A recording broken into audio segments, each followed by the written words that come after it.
I've been hauling quite a bit of furniture recently with my trailer, and done quite a few miles with it. Probably just recently done 1,000 kilometers towing it around. Just a few little things. I did end up replacing my tow hitch. I did that a little while ago, and this is the type of lock that I use for my tow hitch. These are quite successful. I believe it'll be pretty hard to overcome this. And then of course I've got the wheel clamp as well. But remember that I use this trailer also for transporting my dirt bikes. So this is the standard dirt bike or motorbike travel or transport frame, chock if you like. Let's put this on here. Trouble with leaving my trailer out in the weather is just the weather just ruins everything, and I've got to keep oiling stuff to keep the rust down. The actual trailer itself is galvanized. This is just the plywood base which sits on top of the steel deck. That deck's all good. So you might remember that I bolted this down into the bed of my trailer, and I've bolted through the front of the trailer and picked up this piece here, which is that standard front section of those wheel chocks. They might have even had rubber feet on them, I can't remember now, it's a while ago. So I tie down up on the front here over to the handlebars. That works really well. That's really secure. But the beauty about this system is that I can remove the front section here where the wheel is chocked against by just pulling out the pin here, removing the little clips and pulling out the pin, and that then puts it back to pretty much a standard trailer bed. I can transport anything here. It's not going to be fouled up with this section here, so I can bring things right up to the front of the trailer if I need to.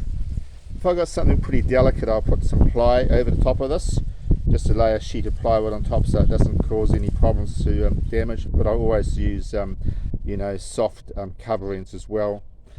I've got the tie downs down here which were for the motorbike, either side of the rear wheel, which work out really well.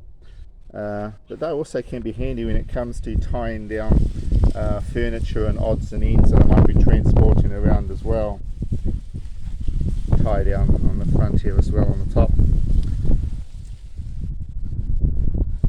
And of course this is the part which the wheel rolls over, and then it locks itself in place after it's gone past it.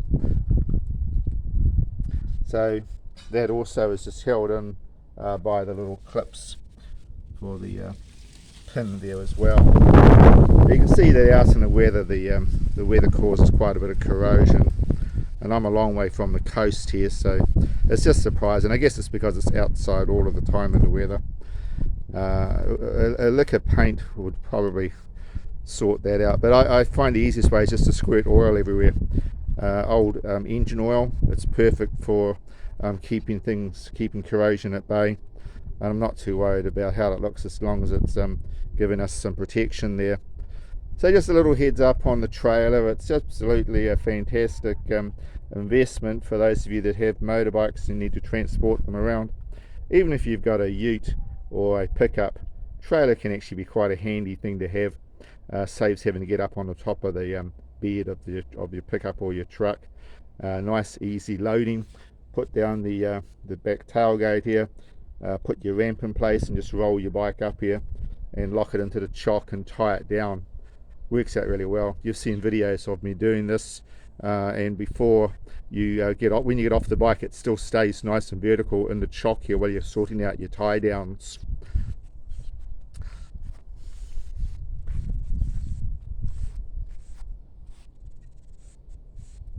This is actually a 7-foot bed and 4-foot wide.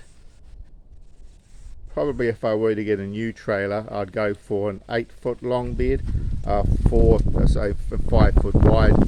That would make it easier if I want to load 2 bikes side by side as well. But I don't see myself buying a new trailer for quite a while. This is going to do me for quite a few years yet. So busy at work these days, I hardly get a chance to take my bikes out for a ride, so it doesn't actually get a lot of use anyway.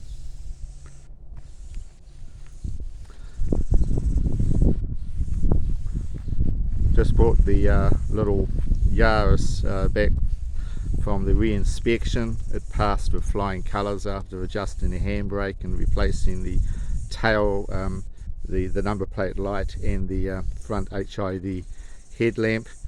And in New Zealand here, for vehicles that are first registered over year 2000, we get a 1 year what's called like a warrant of fitness. We call it a WOF. Some countries call it an MOT, but basically it's a vehicle inspection that is mandatory in New Zealand to allow you to use the vehicle legally on the road and to register and to insure it.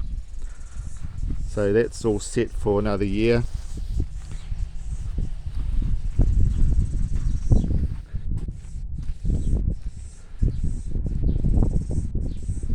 I've got a gold one of these, and I also have a little pink one which is a 2000. This is a 2007. My gold one is a 2005. Both 1.3s. My 2001 is a 1000cc. That has a standard 4-speed automatic transmission. These other two Vitzes have the CVT transmission. I've had no problems with any of the vehicles, engines or transmissions. They all have a chain driven timing chain. They all have timing chains for the AB camshafts, twin cam variable adjustment valve timing. Puts the Mercedes-Benz engines to shame actually. These Toyotas are built damn tough, and the chain will last for the life of the car. So I don't have any intention at all of changing these chains. There's no sound, there's no issue at all with the chains. I think there might be a double link chain in these, but anyway, they're very well constructed engines. Santa Fe. Problem with the Santa Fe is that it has a timing belt which has to be replaced every 100,000 kilometers, or 60,000 miles they recommend. Anyway, just a little update on my trailer. The ease of having one of these motorbike or motorcycle chock systems for transportation, that they dismantle really easily to allow you to continue using your trailer for general purpose uses.